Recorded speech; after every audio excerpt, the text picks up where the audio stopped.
안녕하십니까. 황태순TV의 황태순입니다. 추석 연휴 잘 보내고 계십니까?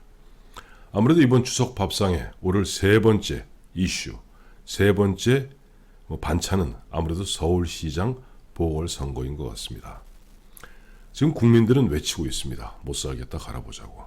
못 살겠다가 2022년 3월 9일, 3월 9일까지 기다리기에는 너무나 멀다. 당장 내년 2021년 4월 7일로 예정되어 있는 서울시장 그리고 부산시장 보궐선거에서 본때를 보여주자 하는 그런 분들이 적지 않이 많습니다.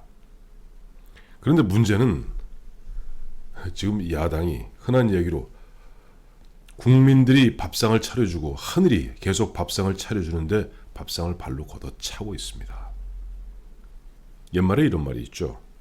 하늘이 계속 기회를 줌에도 불구하고 그 밥상을 걷어차고 그걸 받지 않는다면 결국 그것은 화로 되돌아와서 벌을 받게 될 것이다 하는 말이 있습니다. 국민들은 외칩니다. 사실 지난 2017년 대선 그 당시 박근혜 대통령 탄핵되고 난 직후에 문재인 대통령 받은 표가 몇 %입니까? 41% 남짓입니다. 41% 남짓 받은 문재인 대통령은 천하를 다 손에 쥐은 듯이 지난 3년 몇 개월 동안 3년 반 가까이를 갖다가 그만 폭정에 폭정을 거듭하고 있습니다. 소득주도 성장이다. 다음에 최저임금이다. 52시간제 강제다. 탈원전이다. 나라 경제를 그야말로 저 흔한 얘기를 베네수엘라로 그 수준으로 꼬라박고 있습니다. 그럼에도 불구하고 그것을 갖다가 심판해야 될 올 4월 15일 총선에서 국민들은 코로나19 공포에 질려서 또 코로나19의 공포에 질린 그 국민 유권자에게 4인 가족 100만 원씩 주겠다는 그 돈, 그 서푼어치도 안 되는 그 돈, 거기에 그래도 믿을 곳은 정부밖에 없구나 현혹되어서 그리고 이제 많이들 후회하십니다. 그래서 하늘이 그 후회하는 부분에 대해서 뭔가 경종을 울리기 위해서 몇 가지 사건이 터졌죠. 첫째, 4.15 총선 끝나자마자 부산시장 오거돈 씨가 사실은 저 이런 일이 있었습니다. 성추문, 성추행으로 결국 부산시장직 그만두었습니다. 7월, 유력한 차기 대선 후보의 한 사람이었던 서울시장 박원순 씨. 정말 기도 안 막힌, 기도 안 찬 그와 같은 성추문, 성추행 그 건으로 스스로 극단적 선택했습니다. 그래도 국민들이 혹여라 그래도 마음을 다잡지 못할까 하늘은 또 한 번 경종을 울렸습니다. 추미애 사태죠. 또 그거 갖고도 국민들이 아직도 결심을 못하는 듯 하니까 이번에 연평도에서 우리의 해수부 공무원들이 북한군에 의해서 참살당하고 시신이 소각되는 그런 비극적 사태, 그것을 바라보면서 거짓말에 거짓말, 변명에 변명으로 일관하면서 김정은 눈치 보기 바쁜 문재인 정부, 국민들이 정말 화가 났습니다. 정말 무언가 국민 입장에서는 본때를 보이고 싶습니다. 그런데 구슬이 서말이면 뭐합니까? 구슬이 서말이에도 꿰어야 보배죠. 그걸 꿰야 되는 것은 정당이 꿰야 됩니다. 야당이 꿰야 됩니다. 그런데 당장 이와 같은 4.15 총선 때 심판하지 못했던 문재인 정부를 갖다가 심판할 수 있는 유일한 기회가 내년 4월로 다가오고 있습니다. 야당이 준비되어 있는가요? 어떻게 보면은 그저 웰빙 야당, 그게 좋은 게 좋다는 식의 야당, 거기에 보면은 아직도 비상대책위원회라는 신탁 통치에 의존하고 있는 그 참 맥없고 한심한 야당, 거기에 그나마도 있는 인물들 이 사람 저 사람 목 다 쳐갖고 이제는 막상 이제 몇 달 6개월도 채 안 남은 서울시장 후보, 부산시장 후보 낼 사람이 없습니다. 사람을 다 쳐놨거든요. 하나하나 살펴볼까요? 처음에 이번에 보니까 김종인 위원장 어느 순간에 조금 붕 떴죠. 8월 중순쯤 추미애 사태가 막 번지고 추미애 사태가 제2의 조국 사태로 번져나가자 붕 떠갖고 광주 5.18 묘역 가서 무릎 털썩 꿇고 사실상 대선 행보 시작하면서 그 전부터 계속 안 된다는 사람. 그러니까 김종인 씨의 기준으로 따지면은 홍준표도 안 되고 황교안도 안 되고 오세훈 너는 바보고 지난번에도 그랬잖아요. 그 면전에 놓고 원외 당협위원장 앉혀놓은 상태에서 지금부터 9년 전 이야기였던 2011년 서울시장 그 시민투표, 주민투표 걸었던 그 문제 갖고 사람 바보 만들지 않았습니까? 또 원희룡 제주지사 본인 스스로가 대권 행보를 갖다 하겠다고 분명히 의사를 밝혔음에도 불구하고 너도 안 된.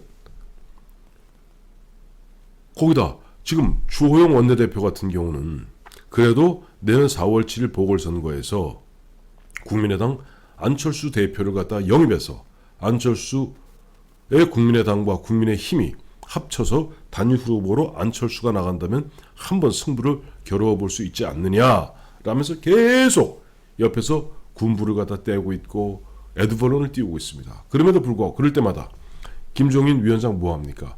안철수는 안 돼. 내가 그 친구 잘하는데 정말 안 돼. 계속 그런 가운데 슬그머니 40대 소통 능력이 있고 경제적 마인드 얘기해서 기껏 꺼냈던 것이 이제 김동연, 홍정욱 꺼냈는데 김동연 씨 아시죠? 대한민국 오늘날 이렇게 베네수엘라로 가도록 베네수엘라 특급 열차를 타도록 만든 문재인의 소득주도 성장 정책을 갖다가 가장 앞장서서 집행했던 경제부총리, 초대 경제부총리입니다. 아무리 궁해도 그렇죠. 홍정욱 씨, 딸 문제는 얘기도 하지 않겠습니다. 홍정욱 씨 딸 문제는. 본인 스스로도 이미 이런저런 이유로 사실상 포기했습니다. 그러니 지금 김종인 씨가 화들짝 놀란 겁니다. 그래서 이제 윤희숙, 얼마 전에 보니까 나는 임차인입니다. 근데 미안한 얘기입니다만 윤희숙 의원의 그 말은 진정성이 없어요. 윤희숙 의원이 아마 딴 지역에 살았던 모양입니다. 근데 이제 보니까 강남 지역에 지역구 공천을 받다 보니까 일단 급한 대로 그 지역구에 물론 굳이 주소를 옮기지 않아도 됩니다만 법적으로는 그러나 후보로 나오는 사람이 그 지역에 그래도 거주는 하고 있어야죠. 그래서 아마 전세를 얻었던 모양입니다. 우리가 흔히 이야기해서 임차인 임대차 보호법 이거 갖고 지금 7, 8월달에 뜨겁게 달구어졌습니다만은 여기서 보호받아야 될 임차인이라는 것은 뭐냐니까 자기 집이 없는 상태에서 정말 내 집 한 칸 없는 상태에서 남의 집 전세살이 하는 것을 우리 임차인이라고 그럽니다. 그러니까 윤희숙 의원 같이 또 제 주변에 많은 친구들 그렇습니다. 강남에 집이 있습니다.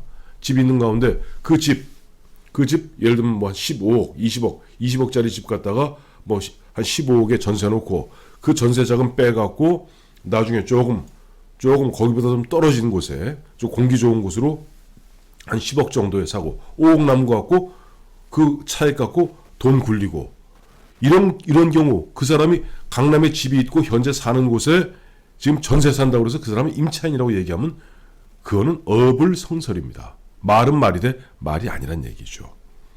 그러니 지금 윤희숙 의원 지난번에 5분 긴급 현안 발언 해갖고 나는 임차인입니다. 그 한마디 갖고 지금 김종인 씨 계속 처음에 홍정욱이 띄우다가 윤희숙 띄우는 모양인데 뜨질 않거든요. 그러니 요즘 최근에는 조금 아마 김종인 측에서는 조은희 서초구청장 쪽으로 눈길을 좀 돌리는 것 같습니다. 조은희 씨는 사실은 전국적 지명도는 별로 없습니다만은 옛날 오세훈 시장 당시에 서울시의 여성가족정책관 그 다음에 정무부시장을 지냈고 서초구청장 지금 2번째 하고 있죠. 그러다 보니까 조은희 씨 같은 경우를 갖다가 계속 지금 아마 김종인 측에서는 조은희 씨가 좀 적극적으로 나서서 흔한 얘기로 제가 한번 해보겠습니다 라고 나서주기를 바라는 것 같아요. 그게 제 주변에도 저도 보면 정치판 32년 있다 보니까 이런저런 인맥들 또 이런저런 정보들이 있지 않습니까? 그러니까 조은희 씨하고 가까운 쪽으로 계속 보면 김종인 측에서 이런저런 쿠션을 때리는 것 같습니다. 근데 그래요. 저도 개인적으로 조은희 씨를 좀 알고 있습니다만은 윤희숙 초선 의원이나 조은희 서초구청장 이 두 사람 갖고 서울시장 후보를 만들어내겠다라고 하는 순간 내년 4월 7일 보궐선거는 참 전망이 어둡다고 얘기할 수밖에 없습니다. 왜냐하니까 서울시장 여태까지 이른바 직선제 서울시장 된 사람 한 사람 한 사람 꼽아보십시다. 초대 조순, 2대 고건, 3대 이명박, 4대 오세훈, 5대 박원순. 자, 이 5명이 다 대권주자 내지 대통령입니다. 대한민국 서울시장이라는 것은 선출직으로서는 대통령 다음으로 센 자리입니다. 대한민국 대통령이 정부를 이끌면서 한 500조가량의 예산을 갖다가 총괄 집행하는 그런 대통령이라면 서울시장도 대략 50조가량의 예산을 갖다 운용하는 사실상 거의 준 대통령입니다. 국회의원들하고는 급이 다릅니다. 또 다른 경기도 빼고요. 다른 광역단체하고는 그건 게임이 안 됩니다. 그 상징적 수도 서울의 시장이라는 것은 앞서도 말씀드렸습니다만 조순 시장도 대선 후보였고 고건 시장도 대선 후보였습니다. 그다음에 오세훈 시장 말할 것도 없고 박원순 시장 더욱더 말할 것도 없겠죠. 이명박 시장은 실제 대통령이 됐습니다. 그러니까 서울시 유권자들이 서울시장이라는 그 자리에 갖고 있는 이미지라는 것은 서울시장은 어차피 이 사람이 박원순 마냥 뭐 4년, 8년, 10년 하면서 재앙으로 누리는 그런 사람 바라는 거 아닙니다. 서울시장, 서울시민의 자부심에 걸맞게, 자긍심에 걸맞게 최소한 차기 유력 주자, 차기 대선 주자가 결국 서울시장을 해서 서울시장을 통해서 대통령이 되는 거 오케이입니다. 마치 파리시장, 프랑스가 그렇습니다. 파리시장이 상당수가 보면은 파리시장이 결국 대통령이 되는 경우가 많았거든요.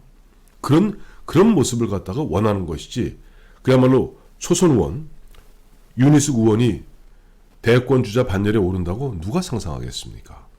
또 굉장히 유능한 아주 잘하는 서울 25개 구청장 중에 유일한 국민의힘 소속입니다만은 조은희 6년째 지금 구청장 하고 있습니다. 서초구청장. 훌륭한 구청장입니다만은 조은희 구청장을 갖다가 대선 후보로 보지는 않습니다. 그런데 지금 김종인 씨 오세훈 잘랐죠. 거기다 원희룡 직접 서울시장 나올 사람은 아닙니다만 원희룡 잘랐죠. 또 홍준표 의원 못 온다고 막았죠. 거기다 가장 유력한 그리고 본인 스스로도 권은희 의원 등을 통해서 실제 내가 내년 2021년 서울시장에 단일 후보로 나갈 용의가 있다는 것을 갖다 은연중에 비추고 있는 안철수 국민의당 대표 같은 경우는 아예 보면 어린애 취급하듯이 취급하다 보니까 이 사람 저 사람 다 자르다 보니까 이제는 없어요. 사람이 없어요. 사람이 없다 보니까 지금 이제는 보니까 드디어 구인난에 봉착한 김종인 대표 그리고 김종인 대표의 측근들 발등에 불이 떨어졌습니다. 큰일 났거든요. 이제 10월, 11월, 12월 지나고 12월 지나면 정기국회 끝나고 정기국회 끝나자마자 바로 4.7 재보궐선거 그 시스템으로 들어가야 됩니다. 사람이 없는 걸. 그리고 지금 조은희 구청장 같은 경우도 최근에도 보니까 굉장히 눈에 띄는 몇 가지 정책을 발표하기는 합디다마는 글쎄 그렇다고 조은희 구청장이 내가 하겠다고 나서는 것도 아니고 또 윤희숙 강남 지역구 의원인 윤희숙 의원이 제가 한번 해보겠습니다 나서는 것도 아닙니다. 이런 상태에서 김종인 씨가 본인이 나설 수도 없고 왜 본인은 대선 가겠다고 그래서 대선 가기 위해서 사실상 대선 출마 선언을 한 원희룡을 그렇게 바보 만들고 있지 않습니까? 참 그러시면 안 됩니다. 그리고 이제 안철수를 받게 되는 경우 안철수가 나오면 가장 승산이 높습니다. 그리고 안철수에 대한 우리 서울시민 대한민국 국민의 기본적 인식이라는 것은 최소한 한때는 2011년 그경 2016년 그 무렵에 지지율이 2011년 경우는 거의 한 50% 가까이 또 16년 총선 앞두고 38, 39석을 만들어낸 그 저력을 가졌던 대선 주자입니다. 또 실제 대선에 출마를 했었고요. 그 21%가 얻었죠. 그렇다면 최소한 안철수 정도가 나와줘야만이 서울시 저쪽에서 그야말로 신종 관권 선거, 신종 금권 선거, 온갖 여론 조작을 통해서 올 코트 프레싱, 그야말로 죽기 살기로 철옹성 같은 철벽을 치고 방어전에 들어갈 그들을 꺾으려면 최소한 대권 주자 반열을 갖다가 옳은 사람을 갖다가 우리가 국민이 인정하는 그런 사람을 후보로 내세우지 않으면 없습니다. 근데 지금 이런 식으로 다 잘라놓으니까 안철수들 뭐 들어오려고 하겠습니까? 아, 죽어도 싫다는데. 그러니 김종인 씨, 자기 어떻게 보면 2022년 본인은 말로는 뭐 내가 무슨 뭐 나이 80에 뭐 대선하겠어. 그건 다 빤한 얘기죠. 그러다 보니까 이미 주변 사람들 다 죽여놓으니까 막상 이제 코앞으로 닥친, 코앞으로 목전에 다가온 서울시장 후보. 아울러 뭐 정치적 함량은 많이 떨어집니다만은 의미는 부산시장 후보. 이거 구하기 보통 어려운 게 아닙니다. 사람 못 구해서 전전긍긍하는 가운데 차곡차곡 날짜는 다가오고 결국 김종인 씨가 이 상태라면 받아들일 것은 패전했으니까 이제 그만 비대위 끝내십시오 하는 그 마지막 you fire 하는 통고장밖에 없지 않겠는가 생각해 봅니다. 추석 때 이런 씁쓸한 얘기해서 그렇습니다만은 어쨌든 현실적으로 지금 야당 후보가 없는 거는 그건 100번 말씀드려서 사실이고 여당은 지금 이미 추미애 법무장관 또 박영선 중소기업 벤처부 장관 등 여러 사람들이 이야기 오르고 있는 가운데 아마 연말쯤 되면 본격적으로 그들은 자연스럽게 후보를 낼 텐데 지금 야당에서는 후보를 못 내고 사람 구하기에 급급하다. 아주 안타까운 현실입니다.